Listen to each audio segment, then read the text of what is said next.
Thank you. What would you do if you suddenly got a bullet in your head? What will you do? What do you do? If a bullet comes and hits your head, what do you do? Fall down. Sorry? Fall down. Anyone?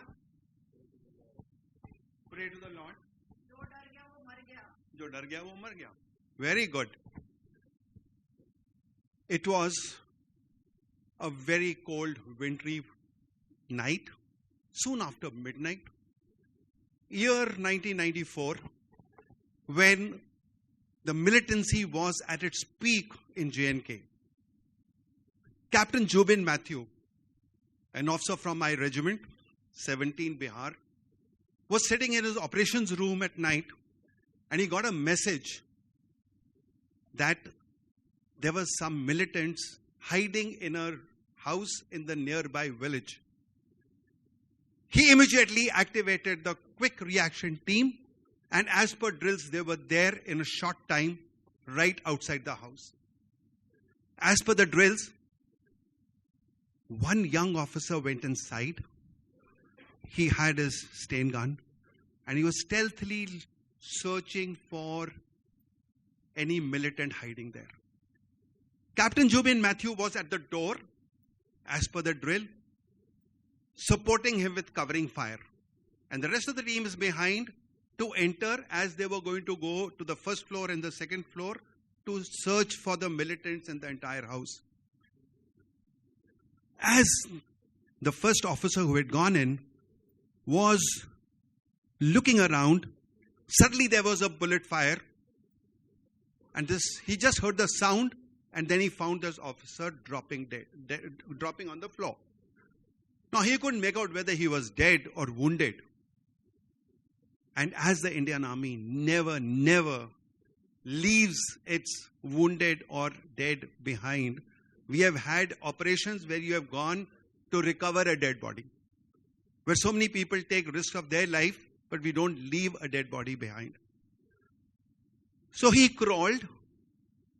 He lifted this man on his shoulder, and as he reached the door, another bullet fired, which hit him on his head. Captainbin Matthew was injured because he was wearing a helmet. What you said, you'll fall off, you'll die, that didn't happen.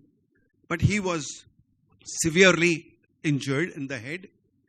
He was taken to the military hospital, given first aid, and then evacuated to Jammu. Treated there for about 3 weeks, and then he was given 1 month sick leave. Now, sick leave is something that happens when you're done with the treatment, but you need rest and recuperation, and you're sent home to relax. And then you get back to the hospital, and you are reviewed, and if you're okay, you get back to your battalion. And if you're not, you're given further treatment.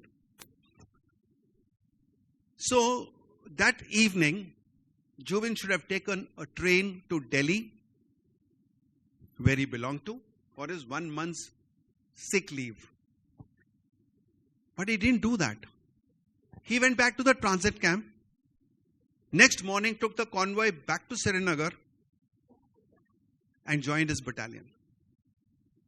The commanding officer was surprised because he had already got a signal that he's been granted sick leave. He said, "Why are you here?" He said, "Sir, what will I go and do at home? We are only 12 officers as against 20 authorized. If I also go home, I will be burdening these 11 officers with more duties." He said, "But I can't deploy you. You are injured. I can't take you out in operations." He said, "Sir, but there's always an officer in the headquarters manning the operations room. I'll do that so that you have one more officer to go out."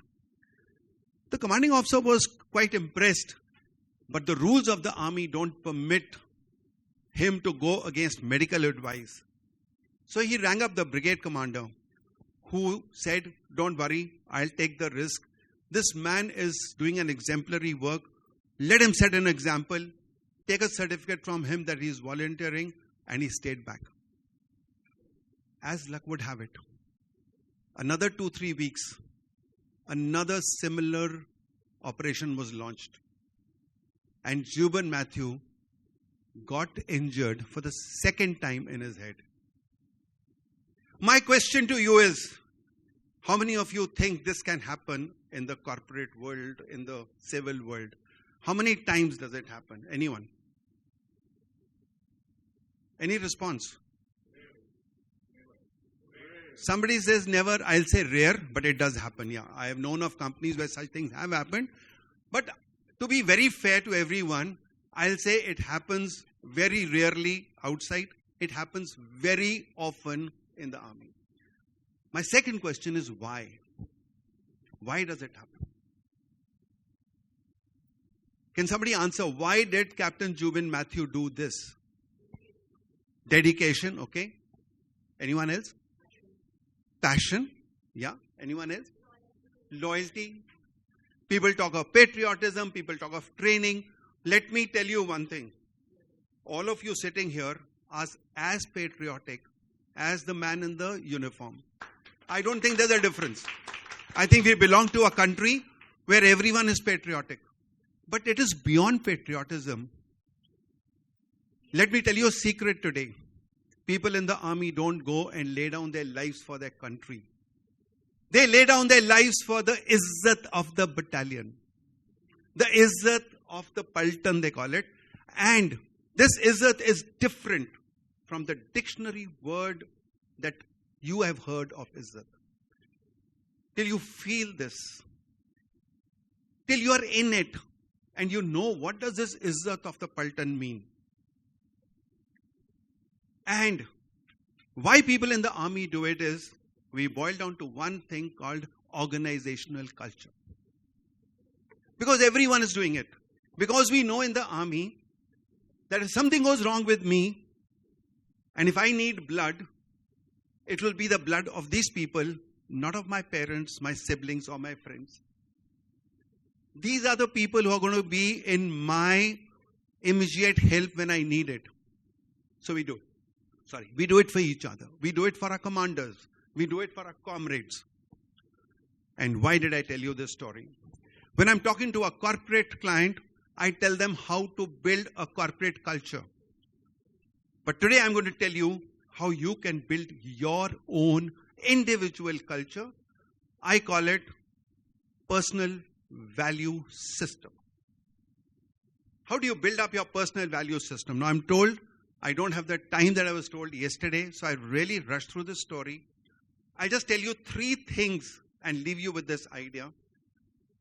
That you build up your own personal value system. And the first thing you do is have a very clear idea of your vision. I won't go into too many details, but your vision, your purpose, your goals, you have to be very clear so that you know the direction in which you are moving. The second thing, if somebody asks me for tips on goal setting, on time management, which I've been teaching for years, if I give you 100 time management and goal setting tips, none of them will work till one of them is strong with you. One. The mother tip of all tips is self-discipline. If your self-discipline is weak, no other tips will work. If you don't know how to manage yourself, you will never be able to manage people. You will never be able to manage success. When you set an alarm at night for 6 o'clock, and when the alarm rings and you have a habit of snoozing it for another 10 minutes, what have you lost? What have you lost? 10 minutes? No. You have lost your izzat for yourself. You have permitted yourself to disobey yourself. If you can't obey yourself, if you decide at night 6 o'clock and in the morning you say 10 minute और सो लेते हैं, आप दुनिया को क्या manage करोगे? So self-discipline. And self-discipline is doing what you ought to do even when you don't feel like doing it and when nobody is watching you.